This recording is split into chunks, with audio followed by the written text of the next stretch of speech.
Good morning, everybody.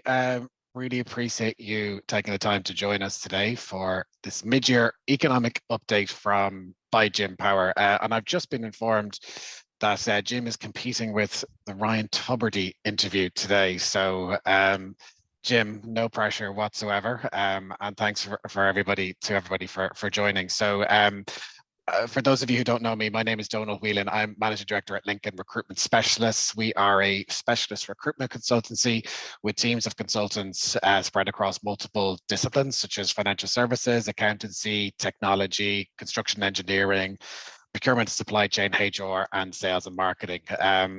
So really pleased to introduce you to Jim. Just so everybody knows, there will be hopefully opportunity at the end if we have time for a Q&A session. So if anybody has any questions, you can add them into the comment box at the bottom. And if we have some time at the end, I'm sure Jim will be glad to answer your questions. So Jim, without further ado, over to you. And thanks everybody again for joining.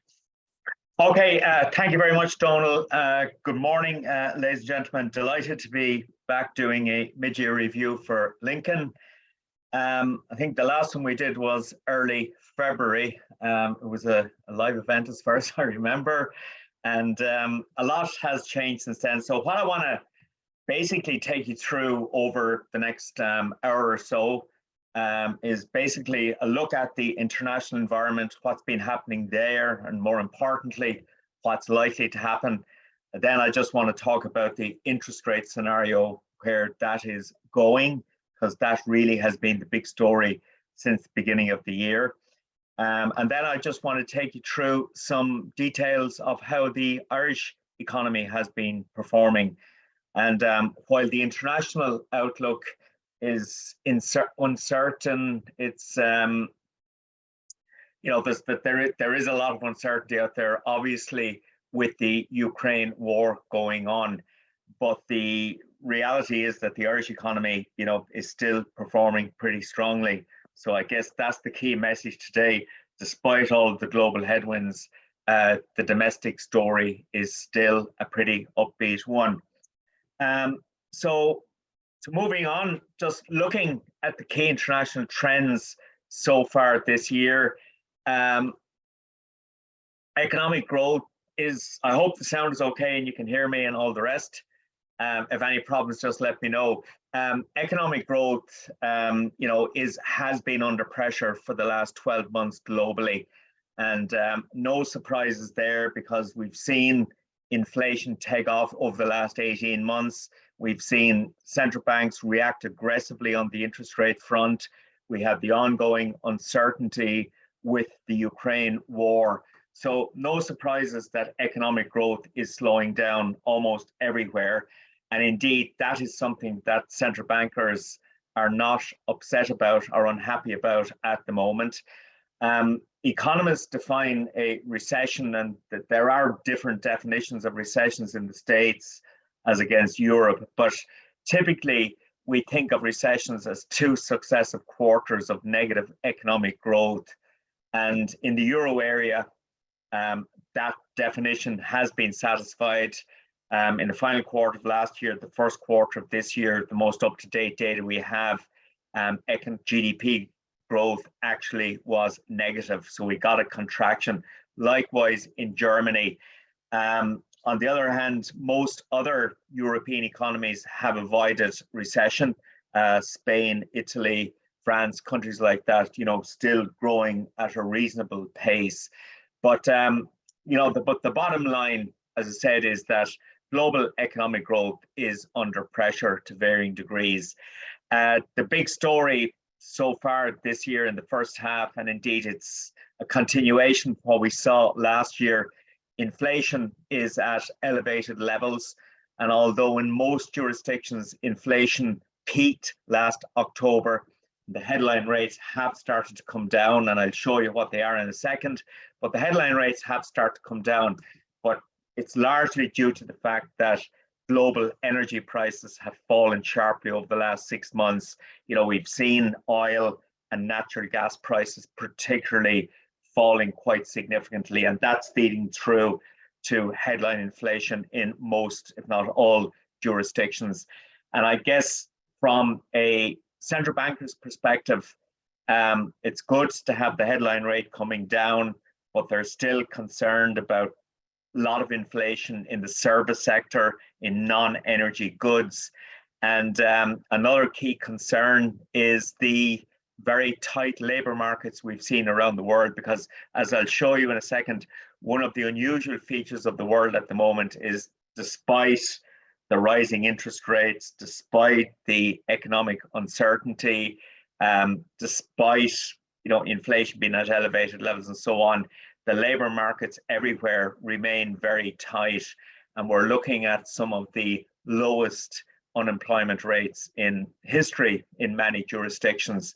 So that is a bit unusual, and that is of concern to central bankers, because tight labor markets feed through to higher wages, and that in turn feeds into the whole inflationary spiral. And in response to that situation, central banks, as I say, have been tightening interest rates quite aggressively. And the bad news is, unless you're a saver, the bad news is there is more to come over the coming months. Another story that became very relevant and noteworthy back in March was, we saw in the United States a few banks get into serious difficulty. We saw Silicon Valley Bank collapse. We saw Signature Bank collapse. We saw in Europe, Credit Suisse, First Boston collapsed and was taken over by UBS. So there are some banking concerns out there. And basically, the bottom line for those banking issues is that when interest rates rise as aggressively as they have done over the last 18 months or so, there will be negative, unexpected consequences. And one of those consequences is that banks with certain types of balance sheets have been disproportionately affected by the rise in interest rates that we've seen. And as those banks collapsed, First Citizens was the third one in the States, as those banks collapsed, we were able to look in and say, well, there are unique problems or characteristics of these banks, that it's not representative of the whole global banking system. So for example, Silicon Valley Bank, heavily focused on the technology sector. And of course, we've seen a significant retrenchment of the global technology sector over the last 12 months after a few years of rapid growth. So if you get those unique problems for that bank, coupled with the rise in interest rates we've seen and the impact that had on the value of their balance sheets, it causes problems. And I guess that was our concern back in March, April, that as these banks collapsed, we were able to say, actually, there are unique reasons why this bank is in trouble. But of course, the problem is we were concerned that perhaps there were a lot of other banks out there we weren't aware of with these unique problems as well. So there was a lot of nervousness in March, April about global banking, but actually those fears have receded, and it would appear that the US banking sector particularly has stabilized again, and that these concerns have receded, and hopefully that will remain the case. As I say, labor markets remaining incredibly tight everywhere, and as I said, amongst the lowest unemployment rates in history. And I'll talk more about that in a second, what's sort of driving it. We're seeing the ongoing growing political polarization and extremist politics and authoritarianism. I mean, I would have said back in February, and I think I've probably said it for the last couple of years, that the thing that as an economist would keep me awake most at night is what's happening on the global geopolitical front. Since 2016, we've seen some bizarre political developments, and the reality is that these bizarre political developments do have economic repercussions. So Brexit vote back in June 2016, we've just passed the 7th anniversary of that. That was a political event that is having significant economic consequences, particularly in the United Kingdom. We saw the advent of Donald Trump and his very anti-globalization, anti-free trade, pro-protectionist, and basically his confrontational relationship with most of the rest of the world, with the exception of Russia. that was another example. But we see in countries like Hungary, Orban, very, very authoritarian leader. We've seen Xi Jinping in China concentrating more and more power in himself. Erdogan in Turkey, the list goes on and on. So there's a lot of very, very extreme politics, potentially destabilizing political events happening all over the place. And I just go back to the key point I made there and never forget that these extreme political events do have economic consequences. There is no doubt about that. Another feature of the world, and this certainly very obvious in the first half of this year, but it's been building for the last few years, the whole globalization model that has been a key driver of the world economic and social system over the last 50 years at least. In fact, since the Second World War, this model of globalization where countries trade more with each other, where we get the migration of people from country to country. So basically, countries becoming more and more integrated economically and socially. That's really what globalization is all about. But now we're seeing a rollback from that. I mentioned, Brexit was definitely an anti-free trade move in the UK. Why else would you walk away from totally free access to a market of 480 million people? Trump, very definitely in that sphere as well. And I think this is really the defining political relationship at the moment and will be, I think, for decades to come. That is the relationship between China and the United States. It has become pretty confrontational over the last few years. And, we've seen from the US side, they have tried to limit the export of chips to China, as in semiconductor chips, not the other type. We've seen the Chinese last week put export restrictions on metals, two Gs, okay, sounds like geranium. They're used in the manufacture of silicon chips. So that there is this sort of tit for tat breakdown in the relationship between China and the States at the moment. And in fact, Janet Yellen, the Secretary of the Treasury, was in China at the weekend, basically trying to rebuild the relationship between China and the United States. Funny, I'm reading a book at the moment that was written back in 2015 by Hank Paulson, who was head of Goldman Sachs, but also was Secretary of the Treasury under George W. Bush. And the book is about doing business in China. And he was sort of describing how China was opening up, how it was reforming everything. It was becoming an increasingly integrated part of the global economic system. And it looked like a trend that was going to keep going in one direction. But over the last few years, it has started to reverse again. China is definitely becoming more inward looking. As I say, Xi Jinping becoming more and more authoritarian. And I guess one of the challenges here for Western companies is how safe is investment in China at this stage? It's becoming very uncertain. And I do think from a corporate perspective, any overseas investment now or activity really has to take into account geopolitical risk as well, because it's becoming a big global issue. But that this is an evolving story. And as I say, I think this relationship between China and the United States is going to remain the big story over the coming years. And of course, Taiwan is the most worrying part of that particular equation. The Ukraine war is obviously ongoing, and that sort of feeds into the whole global geopolitical situation as well, because the world has become very polarized. You're either pro-Ukrainian or pro-Russian at this stage, and different countries have lined up on each side of that particular situation. So, but I guess the real problem is that, we've settled down now, and I won't say we're ignoring, but we're living with the Ukraine war at this stage, but it is going on.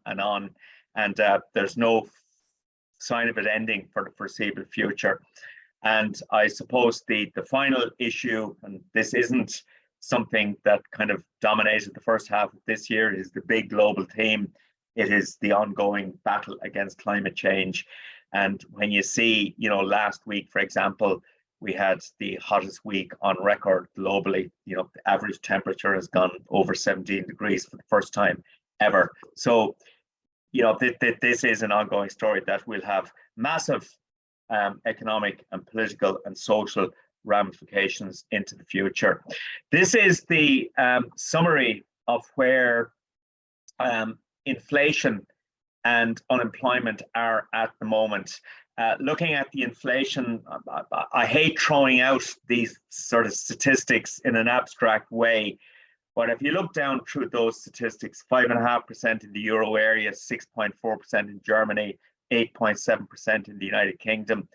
That's 7.1% if you strip out energy costs. And that core 7.1% rate is the highest in over 40 years in the United Kingdom. But anyway, to put these numbers in context, central bankers believe inflation should be targeted at around 2%. So you can see there in most jurisdictions, the inflation rate is well above that 2% level. I said earlier, and this is important, that these headline rates have come down significantly since October of last year when they peaked, but it's largely been driven by energy rather than anything else. China is an interesting case in point.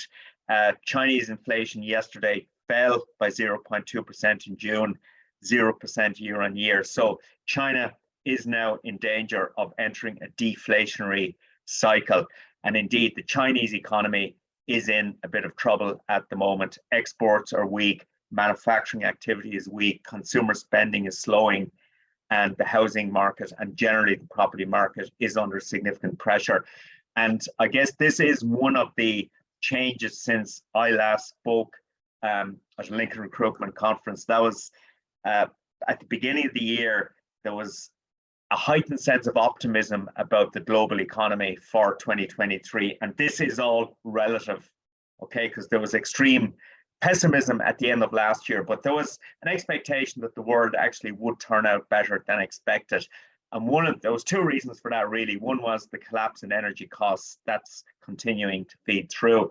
The second was the sudden reopening of the Chinese economy after very, very severe COVID-related restrictions during 2022. There was an expectation that the world's second largest economy, China, would make a significant impact to global growth. But Chinese growth, for a variety of reasons, is slowing significantly at the moment. And the world's second largest economy is not making the contribution to global growth that might have been expected. The labour market front, just to put these numbers in context, 6.5% in the euro area is the lowest rate of unemployment we've seen in the euro area since it was created back in January 1999. We have a 3.8% rate in Ireland that I will go into in more detail, 4% in the UK. That number increased in 3.8% this morning. So the UK labour market is certainly softening a little bit, but 3.6% in the States. All of these unemployment rates are suggestive of labour markets that remain very, very tight. And economists are struggling really to understand why, given all of the headwinds with interest rates, inflation, and so on over the last 18 months, labour markets remain so tight. And I think there's a number of factors at play here. We saw a lot of people taking early retirement around the world during COVID. We saw a lot of people leaving certain sectors like retail, hospitality, particularly challenged. And we saw migrants in different countries go home during COVID and haven't returned. So there's a variety of factors driving that. And of course, I think there is also an element of labour hoarding by companies because it has been so difficult to hire skilled workers over recent years that companies are now reluctant to allow workers go because, if they have to hire again, it may be difficult. So there is this definite element of labour hoarding. But anyway, the bottom line is tight labour markets everywhere. On the interest rate front, just to summarise what has happened, since March 22, US rates have gone from 0 to 5.25. They're going to go higher. Bank of England has increased rates from 0.1 to 5%. It will increase further. But I guess from an Irish perspective, the important one is what the European Central Bank is doing. And it has increased interest rates by 4%. And there are different ECB interest rates. I use this one because this is the rate that determines the tracker mortgage rate in this country. But the ECB has tightened from 0 to 4% since July of last year, just under a year ago. And that is a pretty dramatic tightening of rates in such a short period of time. But the bottom line is central bankers are still worried that inflation is way above the 2% target they want. They're going to continue increasing rates. And if that means forcing economies into recession, which is the case in Germany, for example, so be it. That is a price worth paying to get inflation under control. Because central bankers, I think, operate on this mantra that the persistence of inflation increases with the rate of inflation. So in other words, as the inflation rate increases from month to month, we as economic agents, as consumers, as businesses, we build it into our behavior. You know, workers look for higher wages to compensate for higher inflation. And then in turn, businesses try and pass on higher labor costs to their customers and higher prices to preserve margins. So it becomes a vicious spiral. That's what central bankers are fearful of at the moment. And that's why they're going to continue to tighten interest rates and will keep them at high levels for the foreseeable future. My expectation would be that there'll be at least another 0.5% added to ECB interest rates. And then central bank, the ECB, likely to sit back for a protracted period, year longer, just to see the impact of those interest rates. But the markets expect that later in 2024, interest rates will start to come back down again. I think it's too far out to even consider that at the moment. The immediate reality is rates are likely to rise further and are going to remain at elevated levels for the foreseeable. This is the latest global forecast from the World Bank, and basically describing a global economy in 2023 that's growing, where it's growing at nothing like the pace that would represent normality. Bit of an improvement forecast for 2024. But the bottom line, I think, to remember is that central bankers are intent on engineering a slowdown in the global economy and higher unemployment to try and get inflation under control. Now, moving on to the Irish economic story, I think I've described a pretty uncertain, challenging global economic backdrop. Ireland actually flies in the face of that. You know, the Irish economy has proved remarkably resilient over the last couple of years. Okay, and I go into this as a bit of a nerdy explanation in a second about GDP, but actually GDP in Ireland contracted in the final quarter of last year marginally and the first quarter of this year. That technically means that Ireland went into recession on a GDP basis. But as I'll explain in a second, GDP grossly exaggerates the economic story in Ireland and has to be treated with a strong pinch of salt, because the Irish economy, while GDP may be in technical recession, the real economy actually is not in recession. On Friday next, the couple of days' time, the CSO will be publishing the final growth numbers for last year and also a revised growth number for the first quarter of this year. So perhaps it'll be revised up, who knows. But anyway, I think it's worth making that point. But if you strip down then of what's happening in the rest of the economy, tax revenues incredibly strong. 83 billion last year, growing strongly in the first 6 months of this year.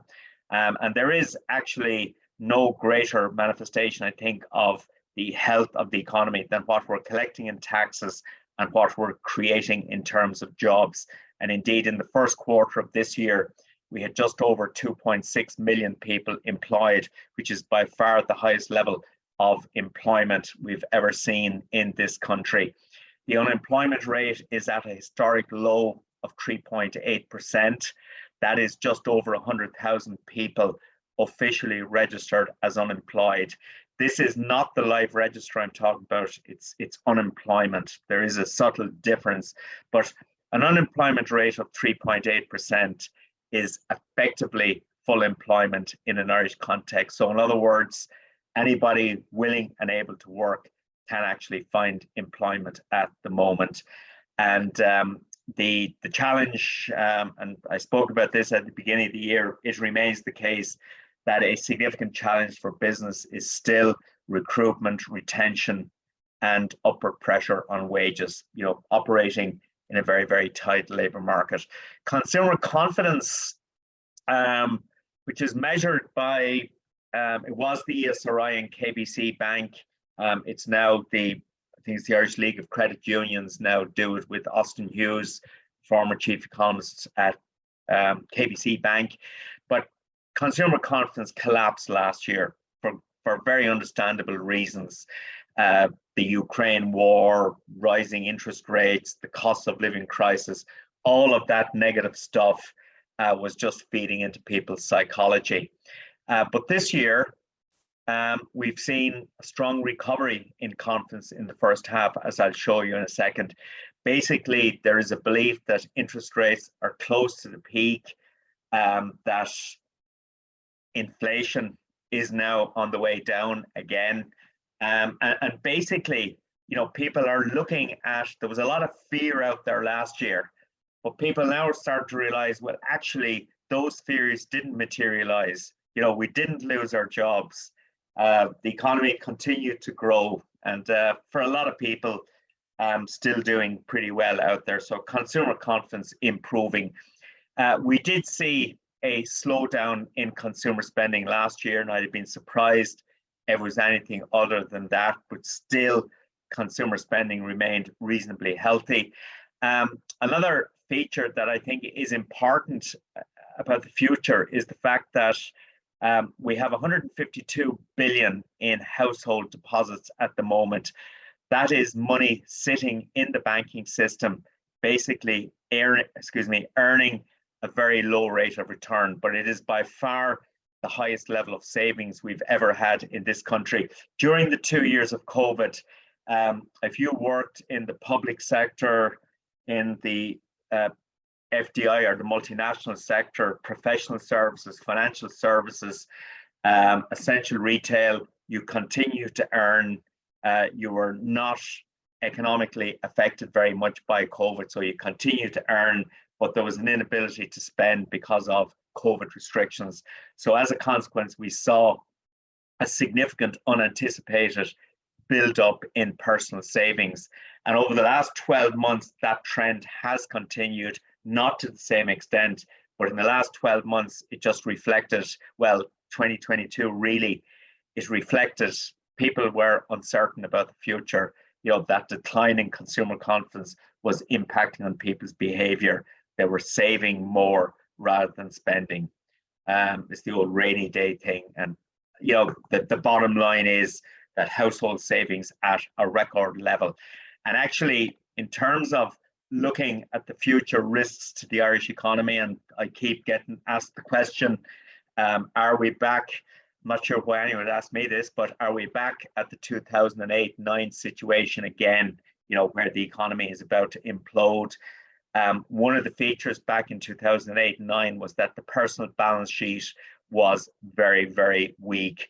We had low levels of savings, very high levels of personal debt.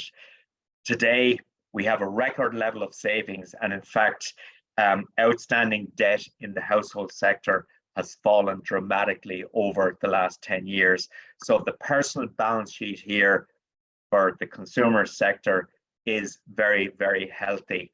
I would stress, though, and I think this is important, that these aggregate numbers do hide sort of individual circumstances as such, because there are certainly segments of Irish society that are struggling in the face of the cost of living crisis and rising interest rates.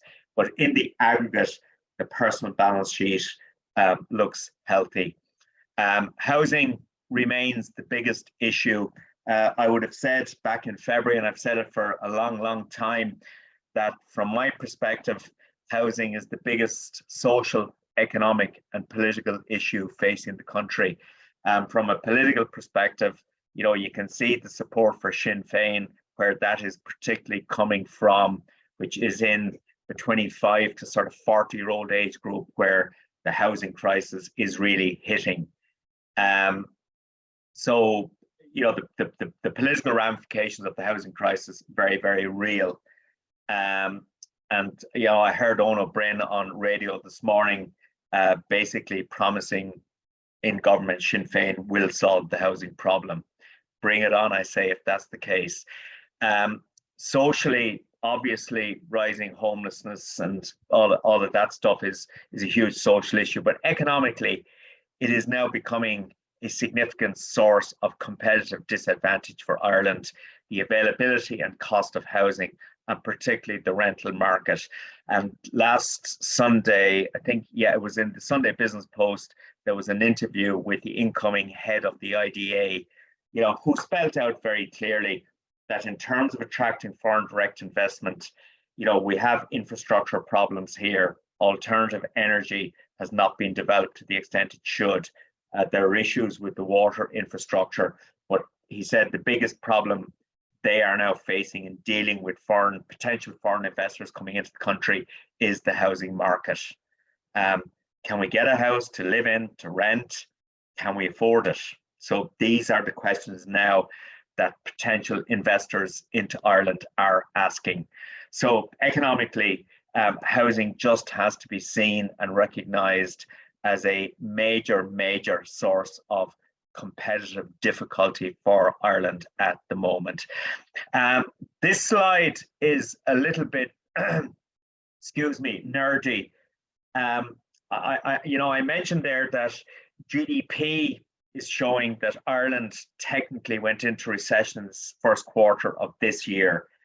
But GDP, is the international metric for measuring economic activity. It's the value of goods and services produced in an economy in a given time period. As I say, it is the international metric, and the change in GDP from year to year is what we talk about when we talk about economic growth. But in Ireland's case, and we're pretty unique in this context, in Ireland's case, GDP does not give an accurate representation of what's happening on the ground in the economy for a few reasons. One is, well, they're all really related, but the multinational sector, it's a hugely important part of the Irish economic model. And at the end of every tax year, the multinational sector, it contributes to GDP, but then repatriates profits back to the shareholder in the home country. And last year, for example, the multinational sector repatriated over 130 billion. So that was included in GDP, but is not reflective of the real economy on the ground. It leaves the country. Second thing is that since 2015, a small number of large multinationals have moved significant intellectual property assets into Ireland, and they contribute to GDP growth, but have very little meaningful impact on the ground in the economy. So we have to adjust for that. And the third area is aircraft leasing. Ireland is one of the global leaders in aircraft leasing. That distorts the measurement of GDP.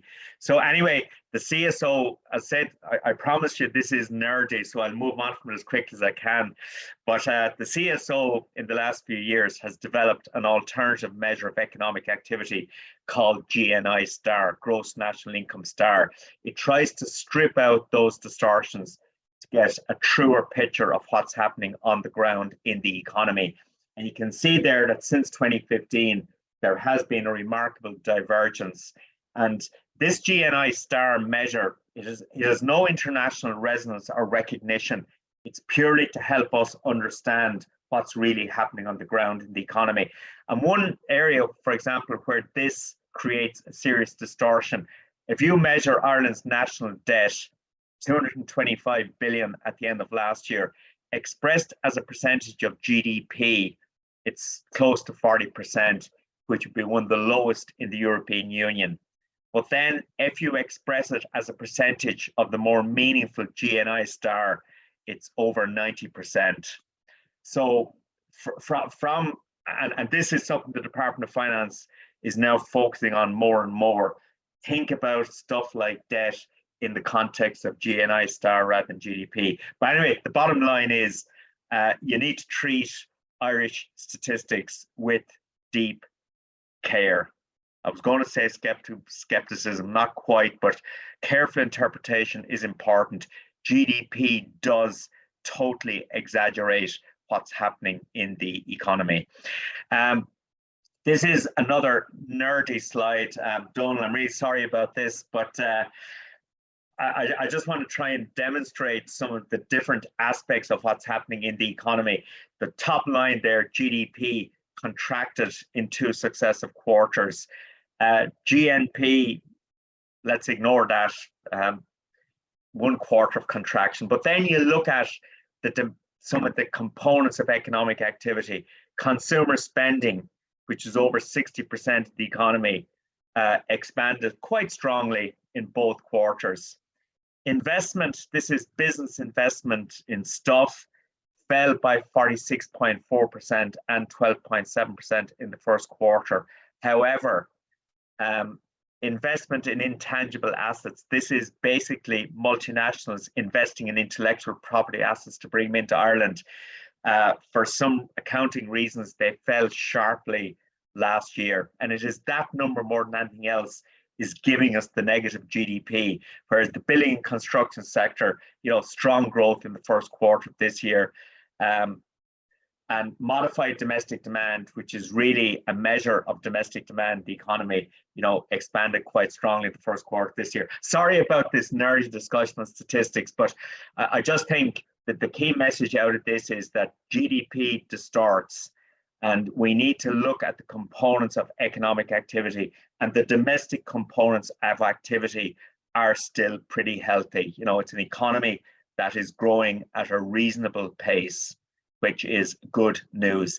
This is the tax take in the first 6 months of the year. I said earlier that to me, there is no greater manifestation of what's happening on the ground in an economy in terms of real economic activity than what we're collecting on the tax side. The bottom total there, we collected 40.9 billion in the first 6 months, up 10.9%, 4 billion higher than last year.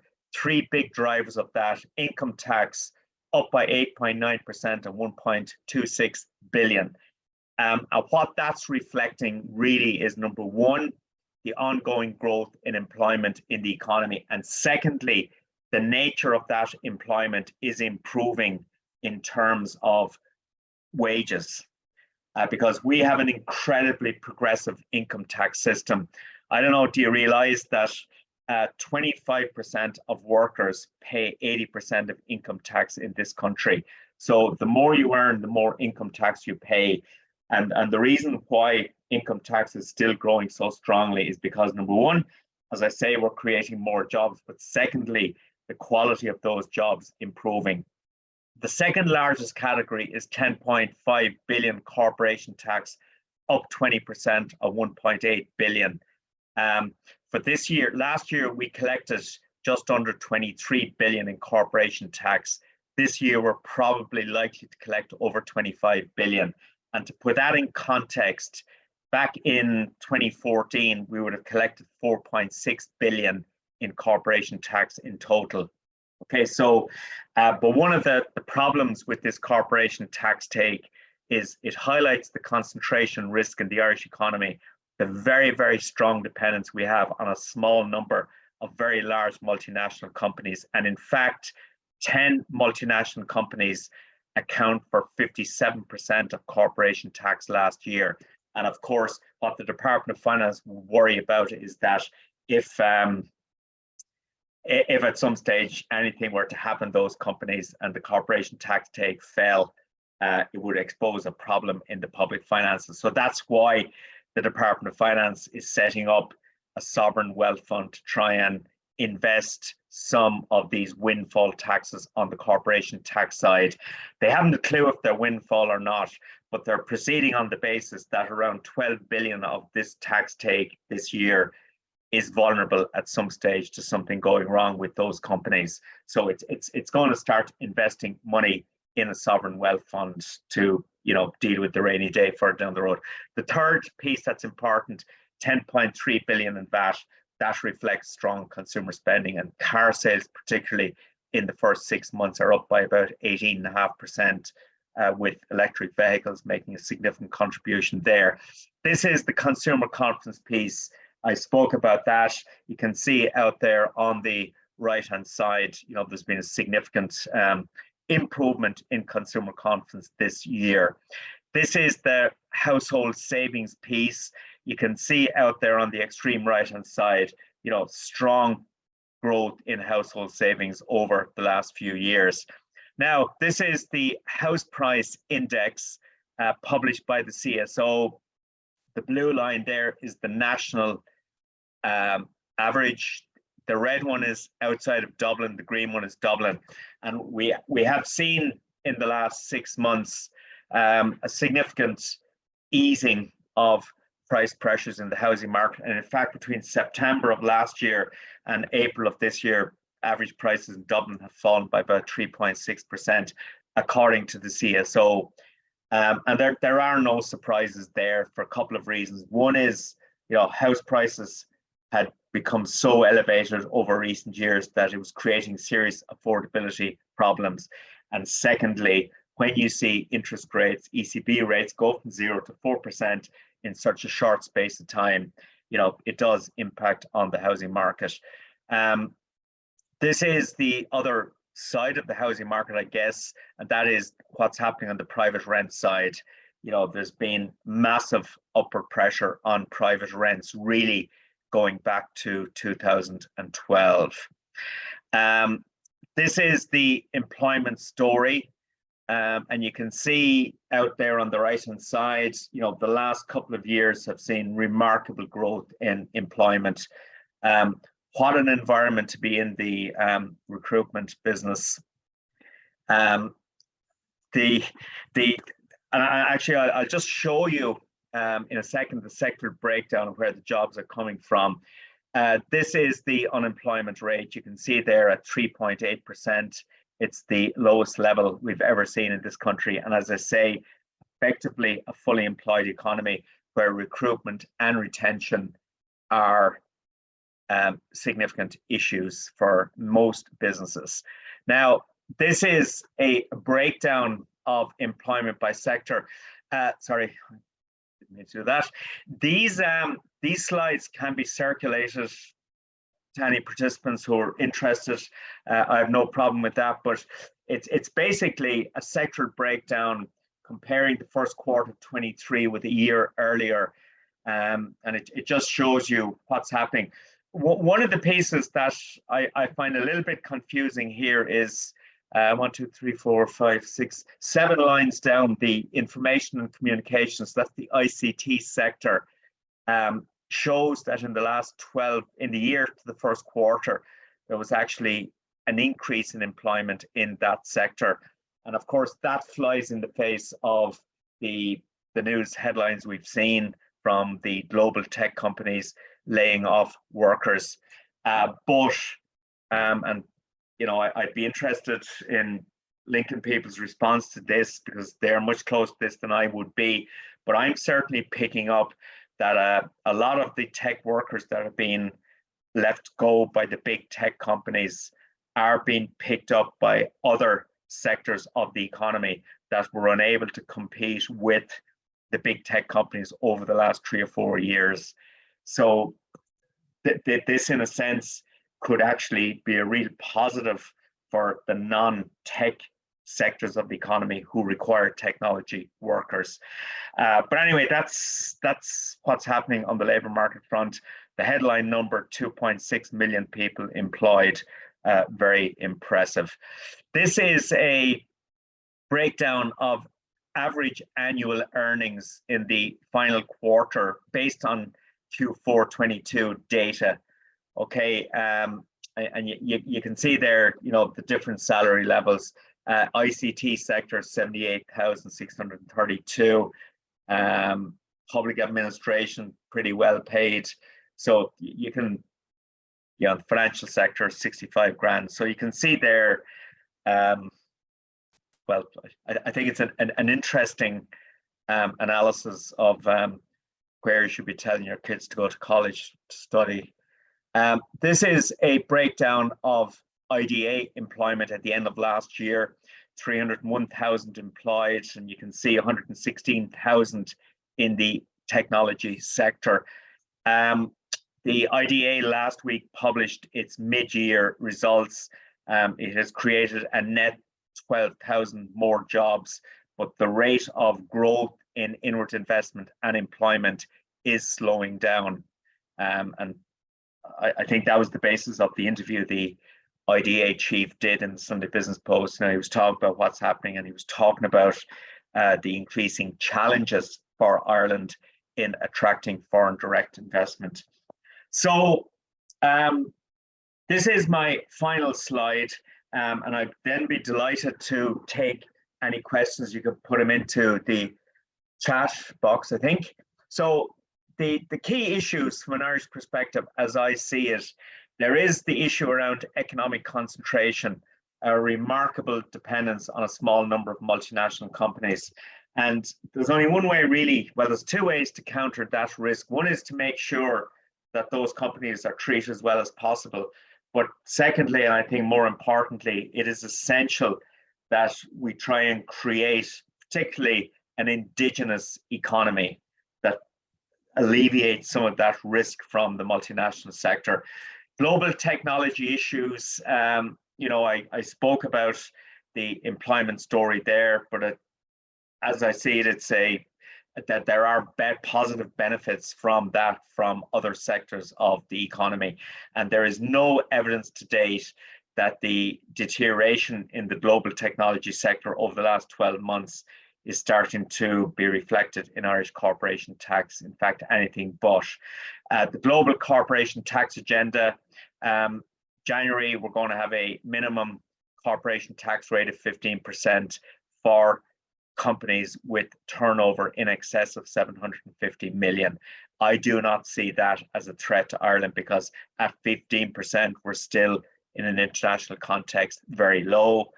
And I also think that actually that 15% minimum corporation tax rate could enhance corporation tax take. Housing, I put in red lettering here, it is the key component of national competitiveness. There is no silver bullet solution to this. There's about 20 things that need to happen, but top of the agenda has got to be the planning system. The planning system is not fit for purpose. It is seriously undermining the ability to deliver housing. So if there's one thing we really do need to reform at a national level, it's the planning system, because there is only one solution to the problem we have, and that is bring more supply into the market as quickly as possible. The climate agenda, I spoke about that earlier. Demographics, and there's many different aspects to the demographic piece, but basically, the Irish population continues to grow. 5.1 million people here in April of last year at the census. That was the highest population we've had in this country since 1834 and the Great Famine. So growing population. So little wonder we don't have enough houses. Little wonder there's pressure on the health service. And this is something that was foreseen, should have been planned for, but we're not great at doing strategic planning in this country at a national level. And I guess the final point here is politics. An election due in Ireland by February 2025. The budget that's been presented on October 10th coming up is in theory the second last budget before the next election. Given the nature of coalition governments, it could possibly be the last one, who knows. But the likelihood is that there could be a significant change in the Irish political landscape after February 2025, there is a strong possibility, it's certainly not a certainty, that Sinn Féin will be in government, part of a government. So, you know, as economic policymakers and business and so on, individuals, we need to plan for that possibility. Okay, that's all I have to say. I do a podcast a few times a week with a colleague, Chris Johns, where we discuss all of these sorts of issues I've been talking about today. So if you want to be bored twice a week, please sign up and share it with your friends. I'd be delighted to take any questions or comments at this stage, if you're still awake. Thank you, Jim. Thanks very much. Just so everyone knows, the chat box at the bottom, if anybody wants to input any questions. We do have a few minutes, so please go ahead. Jim, I do have a question or two, if I could kick off, please. You spoke a lot about the demographics of the country, what have you. You didn't mention the situation with the auto enrollment situation. Do you have any views on that and how that's going to impact on the economic situation? Well, auto enrollment is coming. It's not quite clear yet exactly what form it's going to take, but it is coming. But basically, all workers will have to be automatically enrolled in a pension scheme, and the employer will have to make a contribution. And you know, it is going to be another cost of doing business. You know, there is no doubt about that. But on the other hand, I actually see it as a positive development, because with an aging population, pension time bomb is the one thing we really do need to avoid. Because if we reach a situation where over the coming years we had a cohort of the population retiring without adequate pension provision, then you have a serious economic problem on your hands, because spending has to adjust dramatically, and government in many cases will be forced to pick up the slack. So it's coming. It will. I think all businesses need to think about it and factor it into their cost base. But I actually think fundamentally it is a good idea from a long-term economic stability perspective. And when you describe that as good strategic planning, then you mentioned obviously as a country we're not that good at strategic planning. No, I wouldn't own it, because behind me on the shelf there is one shelf there with about 30 pension reports going back decades. I've been around a long time. Okay. It has taken so long to actually deliver something meaningful. Okay. Should have happened years ago. Very good. Okay. I think better late than never. Exactly. I think we do have a question come in there, Jim. So I might just read this out and you can take it. Are these extensive changes in politics reflective of broader societal shifts and changing values? Yeah, I mean, okay, I spoke about global political extremism and dislocation. And one of the key drivers of that at a global level is the rise in inequality. You know, there is no doubt about that. Trump got in on the back of rising inequality in the States. And in fact, in the United States, inequality over the last few years is starting to get better again. So politics can have an impact on this. But here in Ireland, you know, okay, I kind of get annoyed about a lot of the political narrative here about Ireland being a failed state. You know, Ireland is doing pretty well. We have significant challenges. Housing is a massive challenge. The delivery of health service is a massive challenge. And show me an example of a country that does not face these sorts of challenges. In fact, housing is the biggest challenge facing most governments around the world at the moment. You know, you look at London, you look at San Francisco, housing, Australia actually. I subscribe every morning to the Sydney Morning Herald, and housing kind of dominates the discourse there as well. So we have these problems. We need to address these problems, but Fianna Fáil and Fine Gael have been in government to varying degrees for a long time. And there is the younger cohort really wants change. And I have absolutely no sympathy for the government parties if they do get kicked out, because the bottom line is that housing should have been given extreme national emergency priority some years ago. You saw what we did with COVID. We created an emergency and we dealt with it. Housing has never been afforded, and there's just too many vested interests eating out of that housing trough.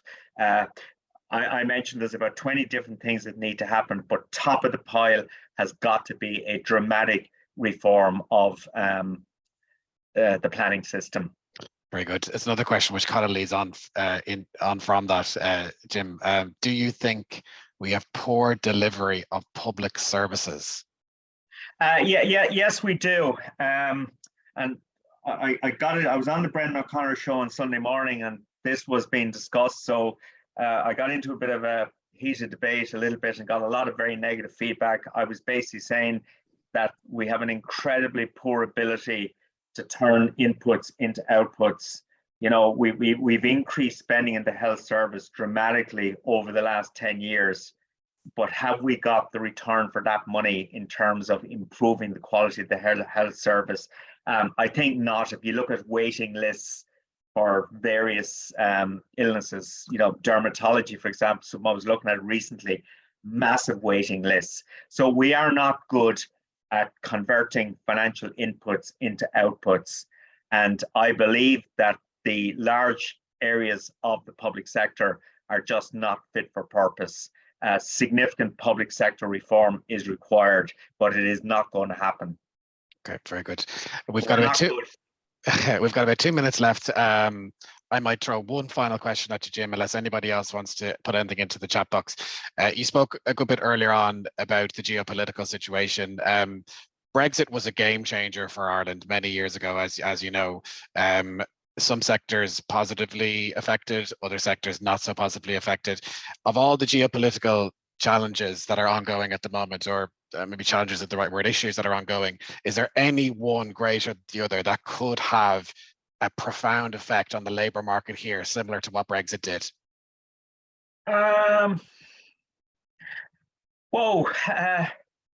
Yeah, I mean, as it turned out, Brexit has been disastrous for the UK. It has actually been quite good for Ireland. Yeah. You know, in the aggregate. Okay, there are sectors that have life has become more difficult and will become more difficult when the new trading regime is in place next year. But generally, the overall impact of our economy has been, on balance, positive. I guess to me, the biggest challenge here would be this sort of US, the move to try and bring manufacturing back into the United States. You know, this sort of, and Trump started the process, Biden continues the process with various trade restrictions that have been put in place. So they're trying to get manufacturing back to the United States. Okay. And obviously for Ireland, that does pose a significant challenge. Okay, you know, sorry, there was a loaded question there, Jim, and it'd probably take more than 10 minutes for you to talk through it. I just thought I'd throw it at you. So just conscious of time, we've come to just after 12 o'clock. So Jim, really appreciate your time. Thank you very, very much. Thanks to everybody who joined in. You can all switch to RTE now and watch Ryan Tubridy, I'm sure. That's it. Please watch out for further webinars, which we'll be hosting over the coming months. Jim, thank you again for your time. Have a good day, everyone. Thank you. Thanks, Donald. I just repeat, if anybody wants to copy the slides, feel free to circulate. No problem. 100%. Thank you. Jim. Thank you, folks. Bye. Bye-bye. Bye. Bye.